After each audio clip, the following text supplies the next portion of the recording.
The space race is heating up with Elon Musk, ready to go to Mars with his SpaceX rockets, and NASA planning to set humans on the Red Planet with their new Space Launch System rocket. However, that doesn't mean everything is going according to plan. In fact, there are people in NASA who do want to go to Mars, and they trying to stop it from happening. We'll explain why in today's video.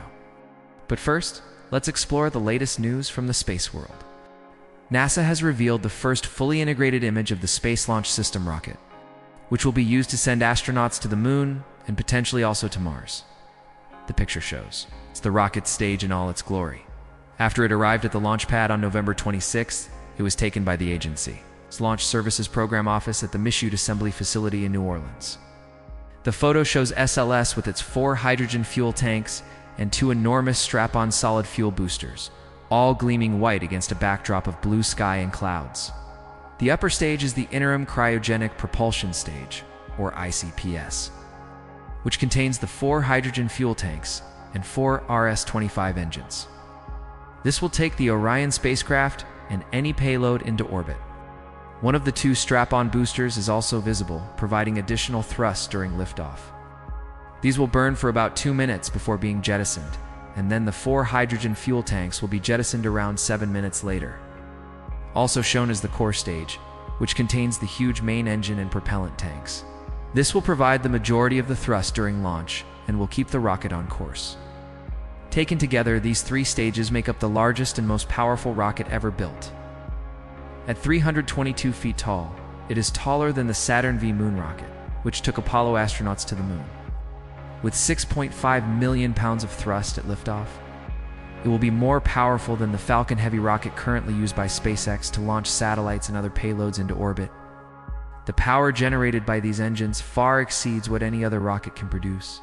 In fact, the SLS is so powerful that it could theoretically take an unpressurized vehicle to Mars in just 47 days. For comparison, SpaceX's Starship, which is designed to carry both crew and cargo to the Red Planet, would take almost twice as long without the use of chemical toilets. So the technology to get to Mars is already available. It just needs to be used. However, while this is exciting news for those who follow NASA's activities closely, it is less so for those working within the organization. Why? Well, not everyone is happy about NASA's plans for the future, and that includes some very important people. See, it's no secret that NASA is under pressure to do more with less money. In recent years, the agency's budget has been cut drastically. In fact, since the end of the Cold War, NASA's budget has dropped from a high of 4.4% of the federal budget in 1966 to less than 0.5% today. Even worse, many argue that NASA isn't even spending its current budget effectively. There are plenty of examples of projects that have gone over budget and behind schedule, such as the James Webb Space Telescope.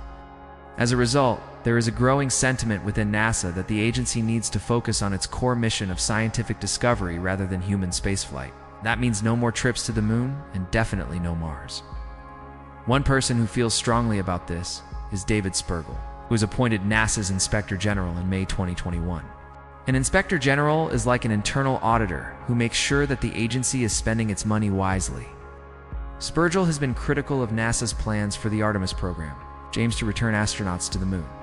By 2025, he has argued that the program is too expensive and that NASA should focus instead on its science missions. In particular, he has criticized the SLS rocket, which will be used to launch the first Artemis mission. As we mentioned earlier, the SLS is already running behind schedule and over budget. It was originally supposed to debut in 2017. Now it won't, and be ready until at least 2026. And the cost has ballooned from an estimated $6 billion to more than $23 billion. According to Spergel, this is money that could be better spent elsewhere. He has also raised concerns about the safety of the SLS rocket. In a letter to Congress, he wrote, quote, "The SLS design incorporates technologies that have not been tested at the scale and scope necessary to ensure their reliability." He is also worried about the risks to astronauts involved in the Artemis program. In particular, he has highlighted the risk of cosmic radiation, which can damage the DNA of astronauts and increase their risk of cancer, according to a report from NASA's own Science Mission Directorate. The radiation exposure for crew members on Artemis 3, the first moon landing mission, could be as high as 700 millisieverts. That's more than 5 times the amount that astronauts aboard the International Space Station receive in a year. If something goes wrong on Artemis 3, and the crew has to stay in orbit for an extended period of time, the radiation exposure could be even higher. But perhaps even more concerning is the fact that NASA officials seem to be ignoring these warnings. In a recent interview, Bill Nelson, the agency's administrator, said, quote, "We have to go to the moon." The president has made that clear. It's a question of national prestige.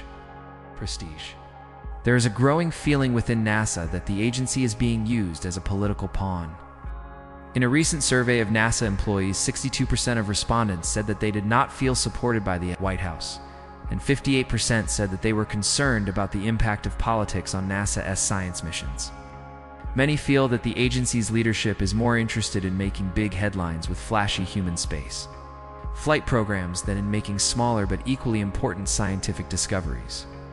This is leading to a brain drain at NASA, as many of the brightest and best scientists and engineers leave the agency for better opportunities elsewhere.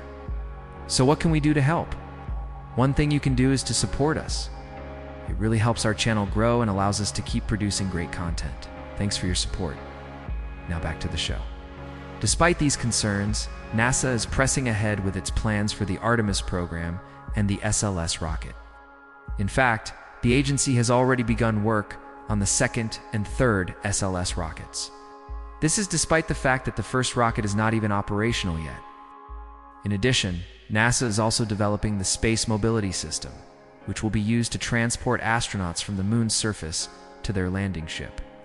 This system is not scheduled to be ready until 2028, which means that the first moon landing under the Artemis program is likely to be delayed even further.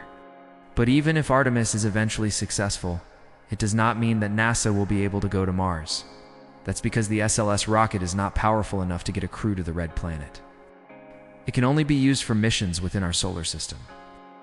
As a result, NASA would need to develop a completely new rocket if it wants to send astronauts to Mars, and given the agency's track record of cost overruns and schedule delays, that might not happen for a very long time. In conclusion, while the SLS rocket is a marvel of engineering and represents the best of American innovation, it is not the answer to NASA's problems. In fact, it is likely to make the agency's financial situation even worse. Furthermore, many within NASA do not want to go to Mars and are actively trying to prevent it from happening. While the race to Mars is heating up with companies like SpaceX making rapid progress, NASA seems intent on staying stuck in the past. The agency needs to focus on its core mission of scientific discovery and leave the human spaceflight to private companies. That way, it can continue to push the boundaries of our knowledge and understanding of the universe without wasting taxpayer money. Thank you for watching today's video. We hope you enjoyed learning about the SLS rocket and the challenges facing NASA. If you want to learn more about the space industry, don't forget to subscribe to our channel where we publish new content every day.